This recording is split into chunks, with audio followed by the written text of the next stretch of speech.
kali ini saya akan memperkenalkan teman-teman, yaitu pertama ada Mas Eko, sini Mas Eko.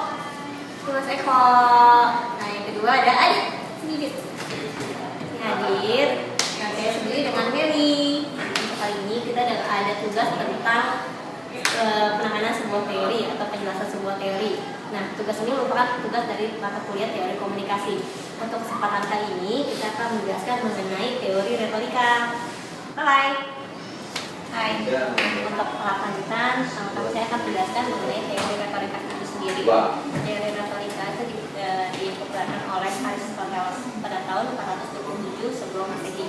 Apa sih teori retorika itu? Teori retorika merupakan teori yang menjelaskan mengenai teknik berbicara di depan publik atau yang dikenal dengan public speaking dengan menggunakan alat-alat persuasi atau sedia. Tujuan dari teori retorika ini adalah untuk menghasilkan pertunjukan melalui karakter pembicara yang emosional dan melalui argumen-argumennya. Nah, teori retorika ini terdiri dari dua tradisi teori retorika. Yang pertama adalah kebenaran. Kebenaran di sini harus logis, realistis, dan rasional. Dan yang kedua, kebenaran itu bersifat absolut. Tidak peduli apakah kebenaran itu punya nilai praktis ataupun tidak. Untuk selanjutnya, saya akan menjelaskan mengenai dua asumsi teori retorika. Yang pertama, public speaker atau pembicara yang efektif perlu mempertimbangkan khalayak mereka. Asumsi ini mengarah kepada konsep analisis khalayak. Yang kedua, public speaker atau pembicara yang efektif menggunakan sejumlah bukti dalam presentasinya. Bukti yang dimaksud merujuk pada cara persuasi, yaitu etos, patos, dan logos. Etos itu adalah karakter atau intelijensi dan nilai baik yang dipersepsikan dari seorang pembicara. Sedangkan logos adalah penggunaan argumen dan bukti rasionalisasi dan wacana yang digunakan dalam sebuah pidato. Dan yang ketiga adalah patos, yaitu bukti emosional atau emosi yang dimunculkan dari para anggota khalayak. Nah, untuk kali ini saya akan membahas tentang jenis retorika. Jenis retorika itu ada tiga. Yang pertama retorika forensik, yang kedua retorika epidemik, dan yang ketiga retorika deliberatif. Retorika forensik atau yang lebih dikenal dengan pidato yudisial merupakan keadaan ketika para pembicara mendorong munculnya rasa bersalah atau tidak dari khalayak. Retorika forensik ini berorientasi pada masa lampau.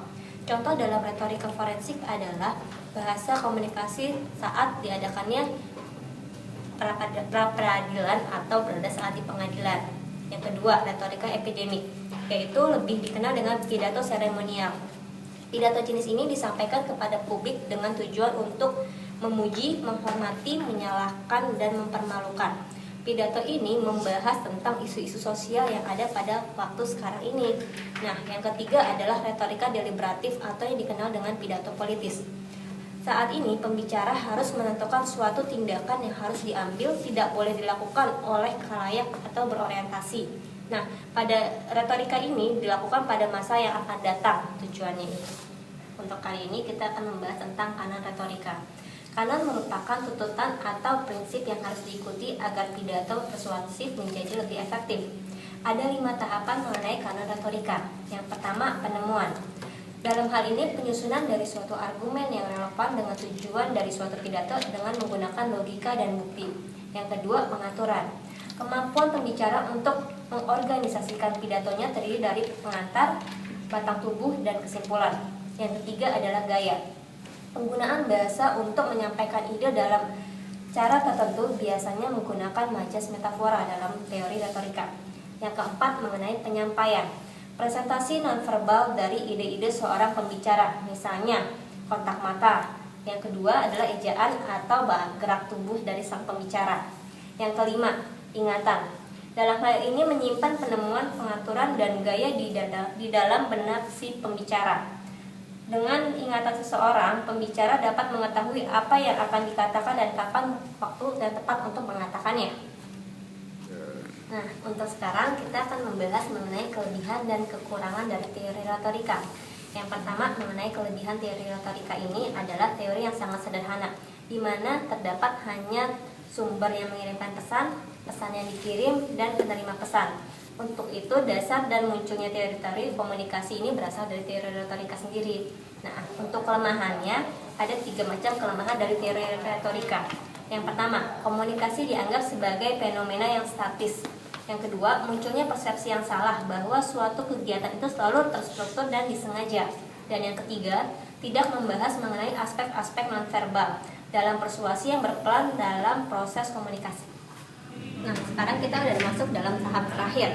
Nah, untuk kali ini saya akan memberikan contoh mengenai teori retorika itu sendiri, yaitu mengenai pidato dari Presiden pertama Republik Indonesia, yaitu Presiden Soekarno. Untuk videonya, silakan dilihat. Tetapi sekarang ini, seperti sekarang ini, pada hari ini, di stadion utama ini, saya berbicara langsung kepada rakyat seluruh Indonesia.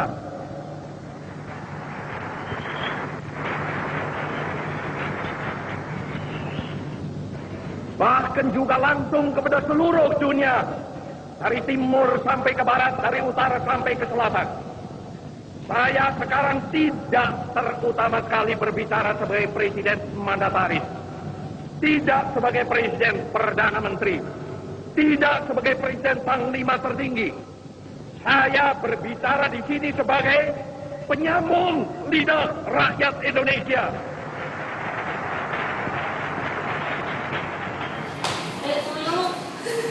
Ayo lah. Oke, tadi perkembangan dari kami bertiga, semoga bermanfaat ilmunya dan silakan dinikmati. Ya.